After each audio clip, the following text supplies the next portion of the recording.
It's where you're focused on all the good feelings, right? It's where you're focused on all the thoughts about what's possible. It's where you're really in this place of just knowing that it's unfolding, that it's all working out for you, that there are miracles that you cannot even imagine that are waiting for you, that it's being worked on behind the scenes and all being laid out in perfect timing for you. This is the path that your highest self, this is the path that your inner being, this is the path that your soul self is calling you towards, where you have the least resistant thoughts, where you can just follow along and feel good. It's where you're in alignment and in connection with that highest self, right? When you're matched up to your desire and you're in that flow. Over the years, I have spent time with women all across the world and working with leaders and women who are, CEOs who are running, multiple $1 million businesses, to women who are at the top of their game in terms of the leadership. They're in the C-suites, they're at the top of their organizations. And also, women who are just beginning the entrepreneurial path, who are just starting out businesses or maybe running, a small side hustle on the side. What I always find extremely fascinating is that money and abundance blocks do not discriminate. They do not discriminate by rank or title or any of those things. Some of the common themes that I really see running across is just a desire for more support, wanting to figure out, wanting to figure out how to have, tighter containers and better boundaries, not understanding how to turn work off, wanting to stop doing it all. And type into the comments if any of these are resonating for you. Feeling stuck in the how, needing to give up control, needing to delegate, desiring growth, but not really being willing to invest in themselves, or, feeling like they can't build out a team until they get to a certain income level. And so then they just sort of get stuck in this hamster wheel. Feeling guilty about asking for what they want or what they need, and then just making it harder than it needs to be. And I truly believe that, we're at a time, a really, really interesting time, where the opportunities for creating abundance are like prolific. And that abundance is not about, what the economy is doing or any of those things, right? It's really about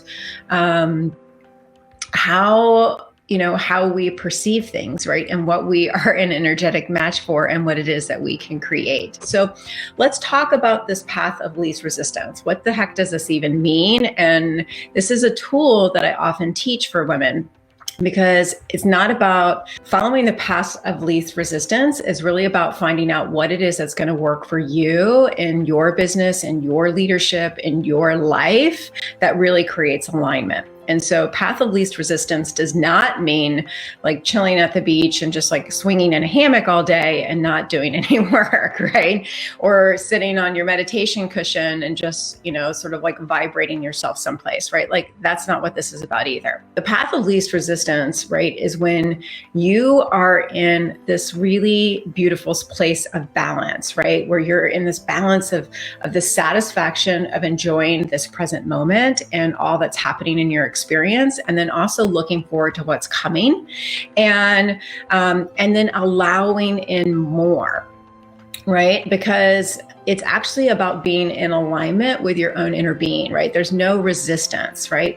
I think it's where you're focused on all the good feelings, right? It's where you're focused on all the thoughts about what's possible. It's where you're really in this place of just knowing that it's unfolding, that it's all working out for you, that there are miracles that you cannot even imagine that are waiting for you, that it's being worked on behind the scenes and all being laid out in perfect timing for you, right?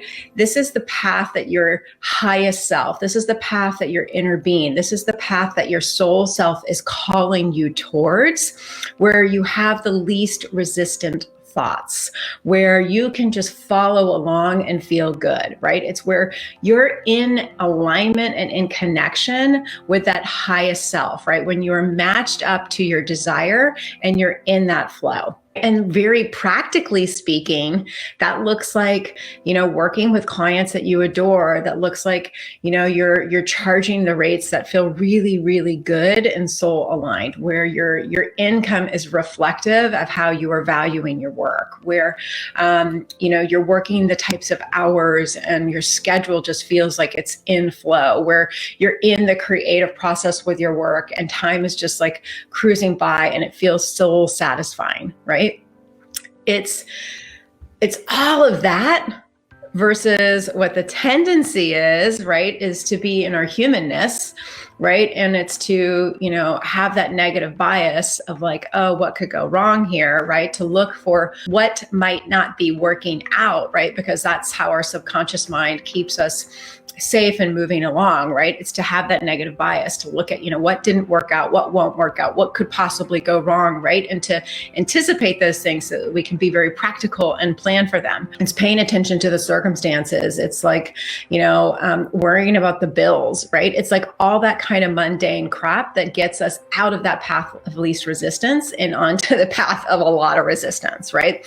So the path of least resistance is really a different path, right? It's a different path. It's where we're focused on the good feelings, where we're focused on the possibilities, where there's really no wobble. We're not, because here's what's going on. When you're in that place of wobble, right, and you're like stuck in the circumstances or the fears, you're not actually in your power.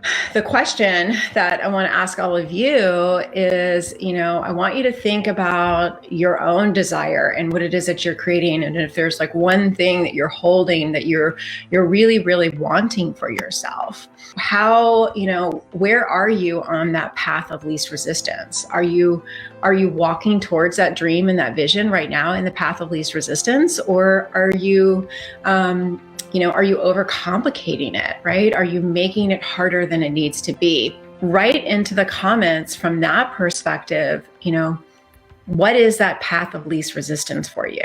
What's the path that you would be taking? Who would you be working with? What does this look like for you when you tune in and you get into that place of, of your highest self, of your inner being, and you start to imagine that your dream has already been fulfilled, that your vision has been created, that, you're already in that space of flow, in alignment, right, with all the good thoughts, all the good feelings, the work is where you want it to be. What does that look like, right? What does that look like for you? And even if you don't want to type it in, I would encourage you to type it in, because I think that there is real power in actually claiming that for yourself and even energetically in this space. But, really look at writing that down for yourself inside of your own journal and using that as a practice, right? Taking yourself 3, 6 months, 9 months, 1 year into the future and deciding that, the outcome that you're desiring has actually been created, that you're living that reality. And then from that wisdom, what is it, what does that path of least resistance look like for you? How are you guiding yourself in terms of your leadership? How are you showing up with your impact? What are your, who are you working with? What does it look like, the team that you're running? What does it look like? What are your interactions feel like? How is money flowing in, right? It's really about small adjustments, right? It's about giving yourself permission to move through your life and your business in a way that's in alignment for you, right? It's realizing that you didn't come here for approval or validation or to please other people, right? You came here to make choices, right? To grow in your own evolution, right? And doing that doesn't mean that you still can't be loving or generous or kind or, considerate to other people, but that you are actually here to choose for yourself, right? To line up with your own vision, right? And to do it in a way that works for you, not in a way that works for your mother or your husband or your kids, but really in a way that works for you.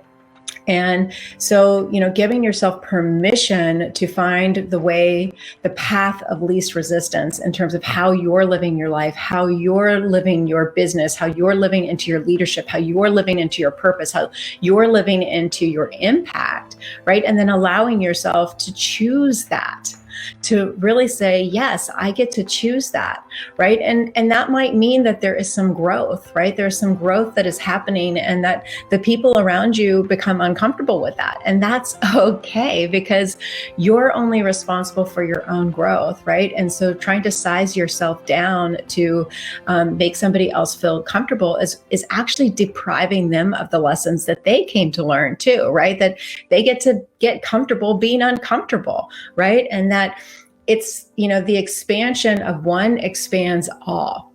So these are some really powerful, this is some powerful wisdom that I'm dropping here. So, let me know in the comments if this is resonating for you. Some simple, powerful questions to start with to get yourself on the path of least resistance. So these are some questions that I want you to ponder. The first one is really, really simple. What feels good? What feels good? You guys, this is like the most basic of the basic, but it is transformational and powerful. We often don't choose what feels good. We choose what, we think we have to do, or what we should do, or this is the way my guru or my coach said it has to be done. No, all of that is crap. You need to choose what's in alignment for you. That's what's going to get you on the path of least resistance. And only you will know that, because you will be feeling the emotions inside of whether that's a match and it feels really good, like in your solar plexus, it feels good, or this does not feel good. This is taking me away from feeling good. This is feeling like a lot of like a push. This is feeling like I'm going to have to work way too hard. This is feeling like it's going to take an extreme effort, right? And that doesn't mean there's a difference. There is a fine line here between sort of like the discomfort of growth, right? And like pushing to your edge, but then that it's going to feel so good as you do the work. And then there's that edge of, this is painful. This is just a trudge. Like I'm walking through the mud here, right? Those are different. They're distinctions, right? And that growth edge is leading you towards the path of least resistance. So once you know what feels good, then you can get more specific inside of your business, inside of your life, right? What kinds of clients and customers do I enjoy working most with, right? What work feels best to me, right? What's the rhythm of the work that feels really good to me, right? What are the times and the flow of how I want to do my work? What am I really good at that other people can benefit from? What's the best use of my time, right? Where do I add the most value? What support would make this easier, right? These are all really beautiful journal questions that can take you further along on that path of least resistance as you get more and more clarity. And then you can ask yourself, on the flip side, like, what hasn't felt good? What are the choices that I've made that I kind of wished I hadn't? What are the mistakes that came up, or the failures that I had that I need to learn from, right? What needs to shift right now about how I'm running my business or how I'm running my life, right? Maybe you're on too many phone calls a day and there's no space, right? And you're needing a little bit more flow, right? Great, let's work that out. Maybe you haven't given yourself enough time to actually move your body or ever get outside. Great, let's work that out, right? Put some decisions into place so that you can actually move yourself onto the path of least resistance. What isn't working or isn't flowing in your life right now? Is there a place where it feels clogged up, like you literally are walking through that mud and it's just a bunch of slogging, hard, big steps? And what would change that? Is there something that you could take out? What can you learn from it, right? What could you stop doing? What could you eliminate? What could you automate or delegate? Once you've reflected on all those questions, then you can actually start to make decisions, right? You can step by step get yourself into a place where you find your alignment, right? Where you find your balance between, really being present and grateful for all that is happening now, really living into the possibility, and then allowing in more. That's the path of least resistance, right? Where you have the least resistant thoughts about what it is that you can create and how you are creating it. That's the path of least resistance.